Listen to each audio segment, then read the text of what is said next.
Alright, now that we are down to the final 4 teams at the end of the divisional round, I think it's a good time to take a look back at the 4 games over the weekend and see how we got to these final 4 teams going into the conference championship round. Alright, kicking things off here, we got the Houston Texans going to Kansas City, and this game, it was sloppy. It was sloppy on both fronts. Houston losing 23-14.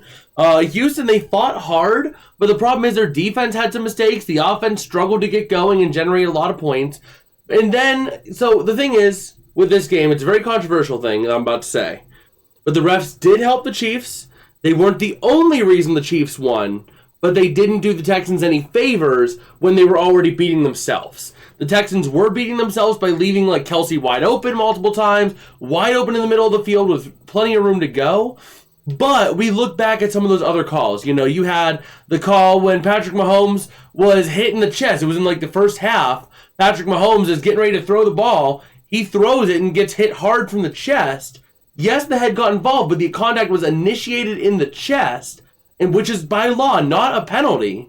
Yet they called it roughing the passer. Chiefs go down to score 3 points, I think it was, on that drive. Then you have in the second half a similar situation.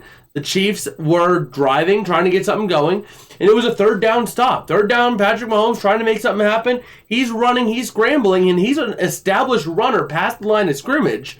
He's touched and then slides, and because of that, you touch Patrick Mahomes, 15-yard penalty. Now, I'm not saying that those would have made the Texans win if those calls were not called, but they didn't do the Texans any favors when they were already struggling and beating themselves. Alright, we didn't talk too much about Kansas City on that one because, well, Kansas City was just meh. They were there, they did their job. Moving on to Washington versus Detroit. This game was a thriller. The best game of the weekend. The Commanders winning this one, 45-31. Another heartbreaking playoff loss for the Detroit Lions in back-to-back years. But this one really was just Dan beating Dan at his own game. Dan Quinn managed to beat Dan Campbell at his own game. You know, have a high-flying offense, move the ball down the field, get points on the board quickly and often, and when necessary, go for it on fourth down.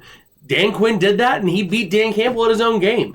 Part of the problem was for the Lions, you didn't have Jared Goff at quarterback, you had Jared Goff. The guy reverted back to his Rams days where he'd have one great game and then be absolutely horrendous the next week.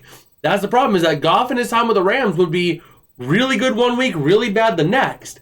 And the thing with the Lions have worked with him to really kind of even him out, but he does still have those horrible games every so often, and that just showed it last week, you know? On Saturday night, Jared Goff had too many turnovers for the team. The team as a whole had too many turnovers and too many problems, but Jared Goff and a couple of his turnovers didn't help matters. Alright, moving on now to the Los Angeles Rams going to Philadelphia. I hated this game. I didn't like this game. The Eagles winning this one 28-22. And let's be real here. If we take out the splash plays, the Rams dominated this game.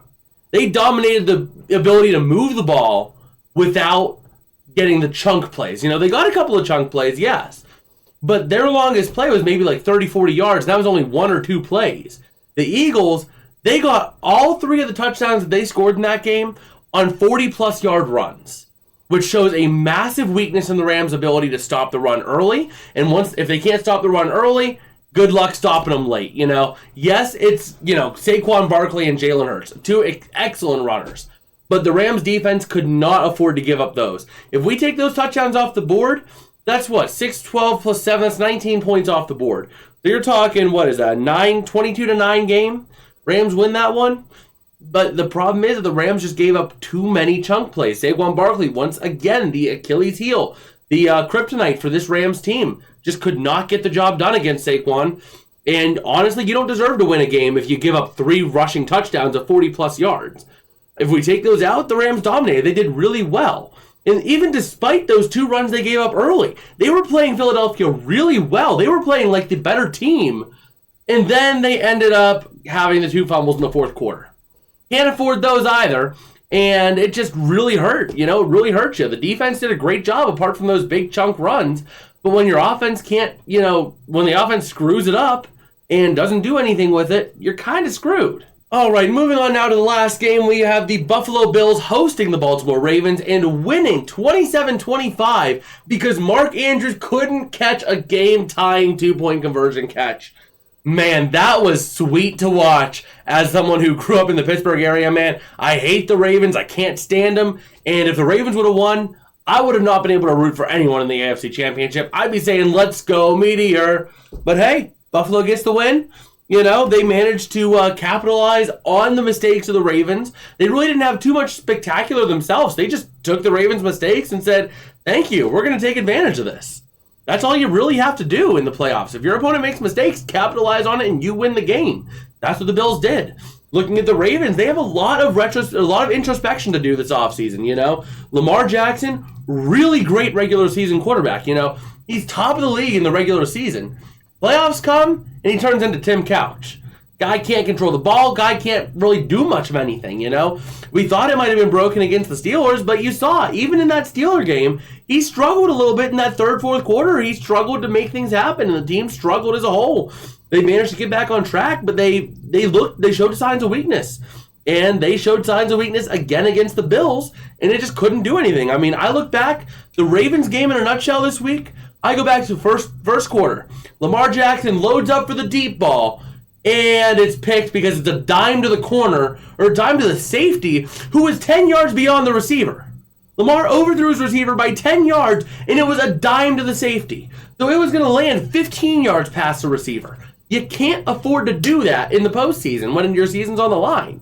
You know, that was just the start of it, but that really snowballed into the game. And that's the problem for this team, is that they just struggled. They collapsed. They did it again. They collapsed in the playoffs. All right, well, that is about going to do it for me today. If you guys did like, don't forget to smash like and subscribe, and let me know down in the comments below what you thought of the divisional round. I want to hear what all yins have to say, and I will get back to all yins who do leave a comment, so, you know, try and keep me honest. Try and do as much as you can. Also, I want to take a couple minutes here at the end of this video to just say a huge thank you to all of you guys. The channel has been doing really well during this playoff run, really overhitting where our rank is. So huge shout out to all you who have been watching these videos and watching the streams. This is absolutely incredible to see. You know, we're pulling double the views than subscribers each video. So absolute shout out to all you who take your time to do that. I'd be doing this even if no one was here, but it makes it more fun when there's more people along for the ride, you know? Also, one more PSA. Tonight, I will be going live for the National Championship game. We'll be doing play-by-play coverage as usual for the National Championship between Ohio State and Notre Dame. So make sure you go ahead and check that out, and I'll catch you guys later. Peace out, and have a good one.